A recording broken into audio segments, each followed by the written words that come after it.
Hello student, आज हम बात करते हैं दीर्घाकार आवर्त सारणी की संरचना के बारे में। दीर्घाकार आवर्त सारणी को 7 क्षैतिज पंक्तियों में बांटा गया है जिन्हें आवर्त कहते हैं। इसमें कुल समूहों की संख्या 18 है।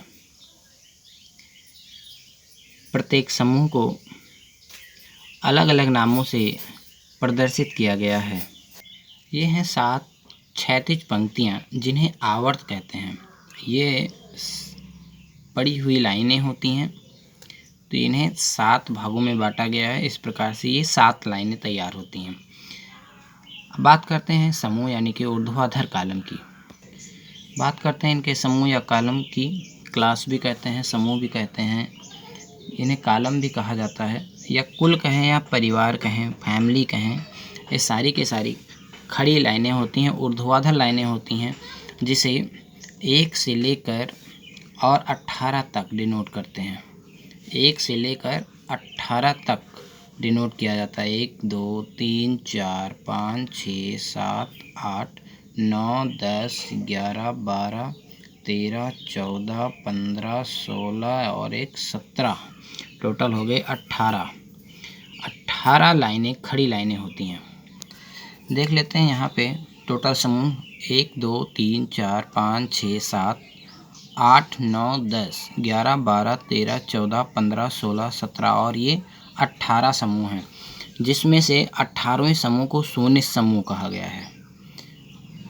ये टोटल 18 समूहों को ही कुल कहा जाता है, फैमिली कहा जाता है, क्लास कहा जाता है, या ऊर्ध्वाधर कॉलम के नाम से भी जाना जाता है। आपको बताया गया आवर्तों की संख्या। आवर्तों की संख्या 7 है। पहला आवर्त, दूसरा, तीसरा, चौथा, पाँचवा, छठवां, सातवां, जिन्हें पड़ी हुई लाइन से भी जाना जाता है या पंक्तियों के नाम से भी कहते हैं। तो इस प्रकार से जो दीर्घाकार आवर्त सारणी है उसमें कुल 7 आवर्त तथा 18 समूह हैं। इन समूहों को 2 अलग अलग उपवर्गों में रखा गया है, ए उपवर्ग और बी उपवर्ग। ए उपवर्ग में जो भी तत्व हैं वो ए के first A, second A, third A, fourth A, fifth A, sixth A, seventh A, उसके बाद शून्य समूह। तो सेवन्थ ए तक इसमें है और सेवन्थ बी भी है। उसके बाद 8वां जो समूह है केवल ये, इसमें 3 ऊर्ध्वाधर कॉलम हैं।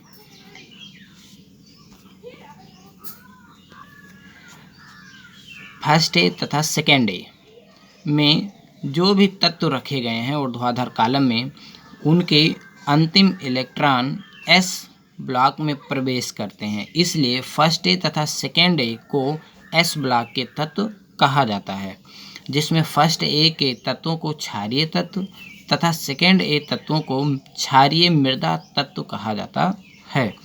बात करते हैं थर्ड ए से लेकर सेवन्थ ए और शून्य समूह को लेकर।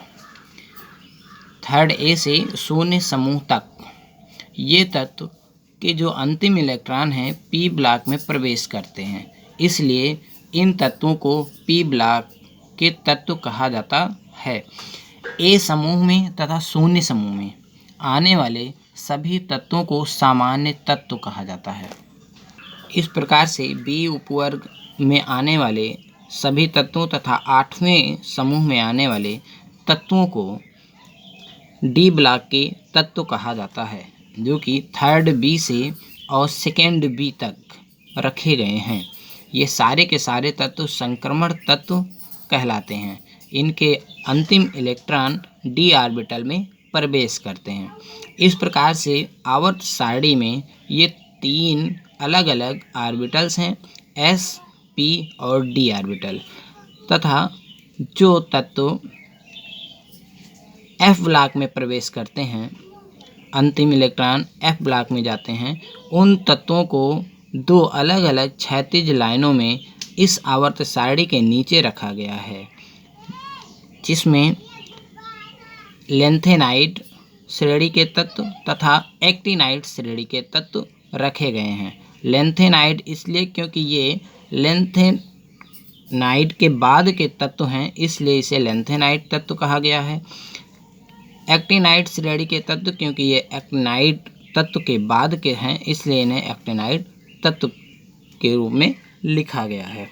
ये प्रत्येक क्षैतिज लाइनों में 14 तत्व हैं। एफ ब्लॉक के तत्वों को आंतरिक संक्रमण तत्व भी कहा जाता है। आवर्त सारणी में पहले, दूसरे तथा तीसरे आवर्त को लघु आवर्त कहा जाता है, क्योंकि इनमें तत्वों की संख्या 2, 8, 8 है तथा चौथे और पांचवें, छठवें आवर्त को दीर्घ आवर्त के नाम से जाना जाता है। सातवां आवर्त अपूर्ण है। इस प्रकार से प्रथम, द्वितीय, तृतीय, चतुर्थ, पंचम तथा छठवें आवर्तों में इनके तत्वों की संख्या 2, 8, 8, 18, 18, 32 के रूप में रखी गई है, जिसे मैजिक नंबर भी कहा जाता है।